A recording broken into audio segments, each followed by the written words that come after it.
too much attention to today's date, February 20th. But I figured my birthday would be as good a day as any to share with our colleagues a decision I made last year.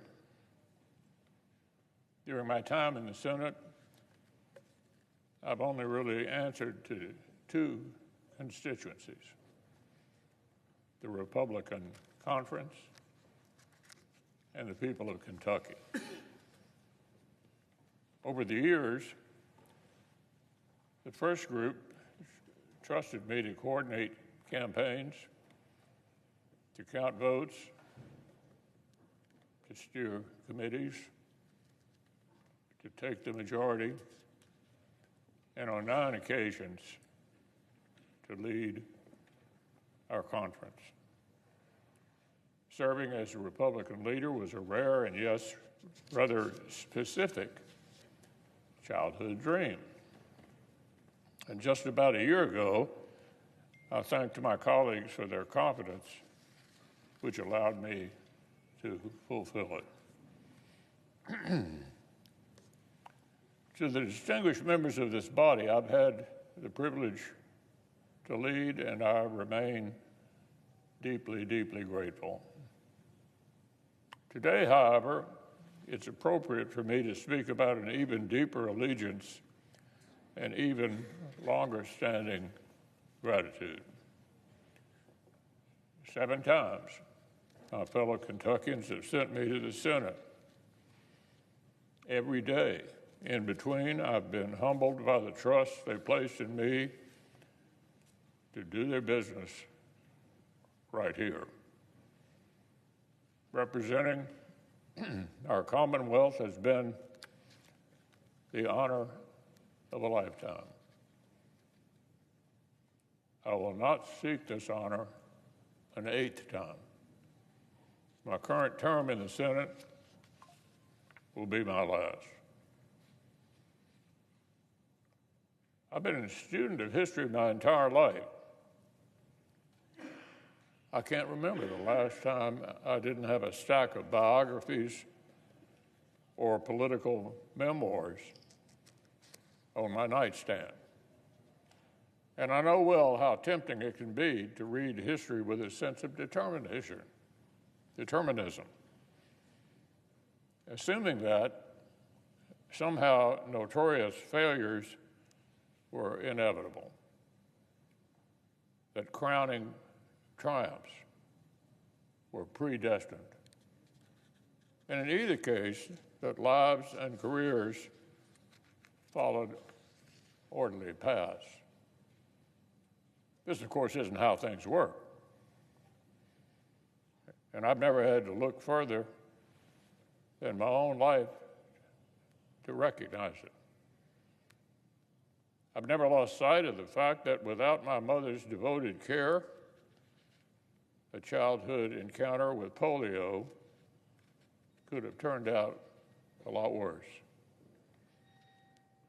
That unless my father had taken a job in the bluegrass state, my interest in politics might have run a course somewhere else.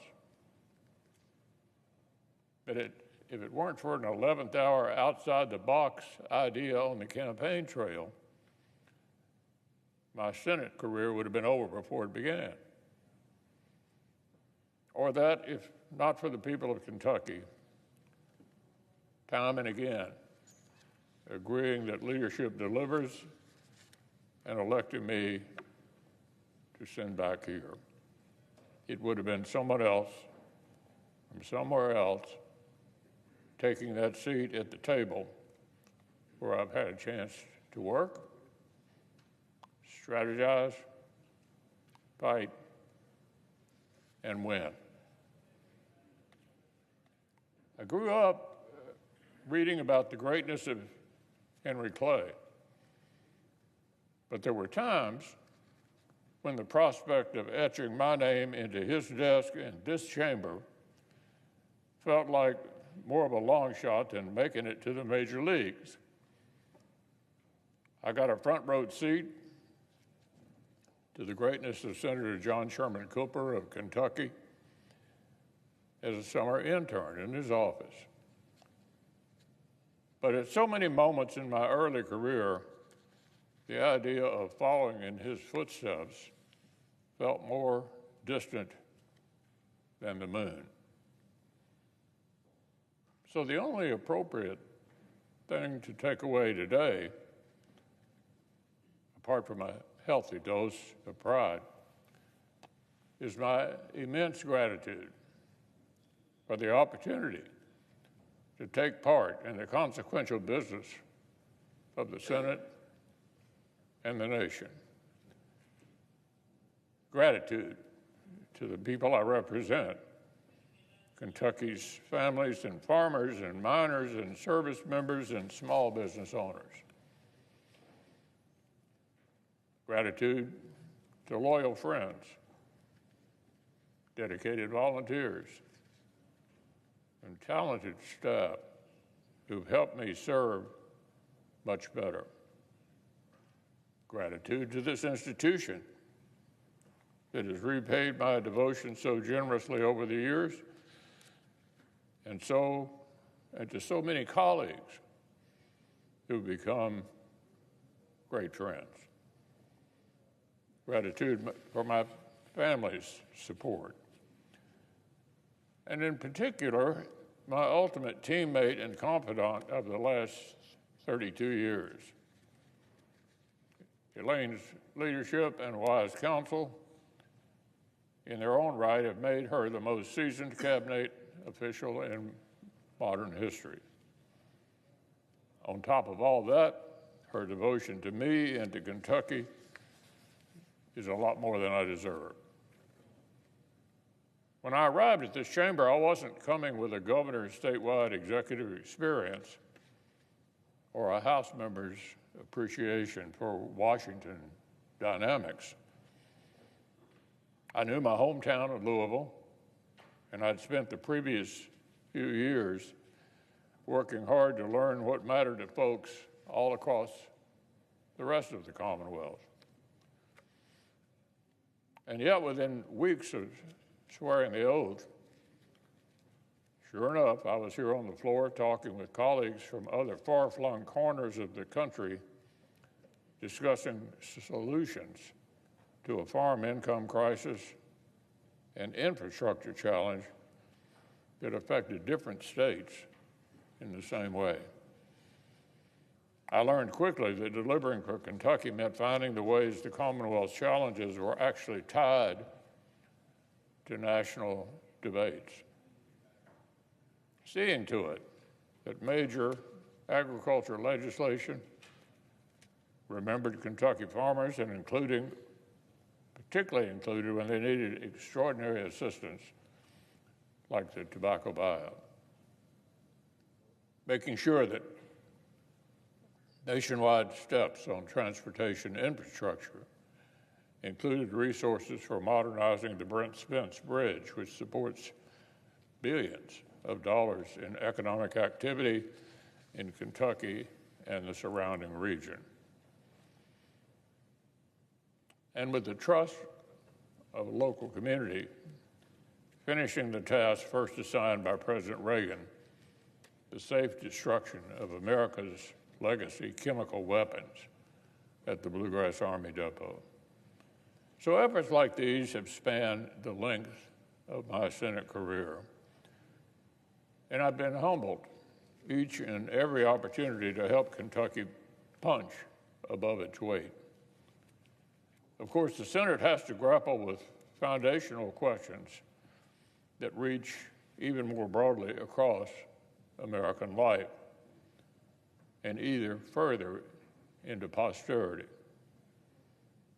We're trusted on behalf of the American people to participate in the appointment of the federal judiciary, to be the final check on the assembly of power in the courts beyond the reach of representative politics, and to ensure that the men and women who preside over them profess authentic devotion to the rule of law above all else. When members of this body ignore, discount, or pervert this fundamental duty, they do so not just at the peril of the Senate, but of the whole nation. The weight of our power to advise and consent has never been lost on me, and I've been honored to perform my role in confirming judges who understand their role. On this floor, there is no place to hide from the obligations of Article 1, the Senate's unique relationship with Article 3, or our role in equipping the powers of Article 2.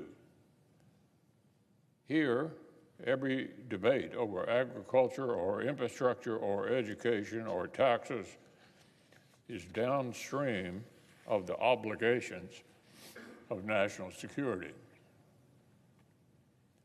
Every question of policy here at home is contingent on our duty to provide for the common defense. One of the first times I spoke at length on this floor as a freshman, I was compelled to join the debate over strengthening the deterrence of America's nuclear triad. Whether to expand the U.S. military's hard target nuclear capability was an interesting question to pose to someone whose most recent job had been running a county government. But there, of course, was the founder's brilliance at work. The hopes and dreams of every American are tied up in our ability to protect and defend the nation and its interests. Every family traveling abroad and every worker and small business owner whose livelihood depends on foreign trade, they depend in turn on the credibility of America's commitments to friends and the strength of her threats to enemies. In turn, the safety and success of the men and women who volunteer to serve this great nation in uniform depend on the work we do here to ensure that enemies think twice before challenging them, and those enemies never face a fair fight. Thanks to Ronald Reagan's determination, the work of strengthening America's hard power was well underway when I arrived in the Senate. But since then, we've allowed that power to atrophy. And today, a dangerous world threatens to outpace the work of rebuilding it. So lest any of our colleagues still doubt my intentions for the remainder of my term, I have some unfinished business to attend to. In our work, most of us in this body develop an appreciation for the Senate itself, its written rules, its collegial norms, its pace of play. And yet so often I've watched colleagues depart, venting their frustration at the confines of the institution or mourning what they perceive to be decline of its norms. Regardless of the political storms that may wash over this chamber during the time I have remaining, I assure our colleagues that I will depart with great hope for the endurance of the Senate as an institution. There are any number of reasons for pessimism, but the strength of the Senate is not one of them. This chamber is still the haven where the political minority can require debate. It's still the crucible in which jurists are tested for their fidelity to upholding the Constitution and laws as they were written. The Senate is still equipped for work of great consequence. And to the disappointment of my critics, I'm still here on the job. I yield the floor. Mr. President. Senator, North Carolina. Mr. President, I ask unanimous consent that the members and staff and spectators in the gallery be allowed to applaud for a period not to exceed 30 seconds. Is there objection?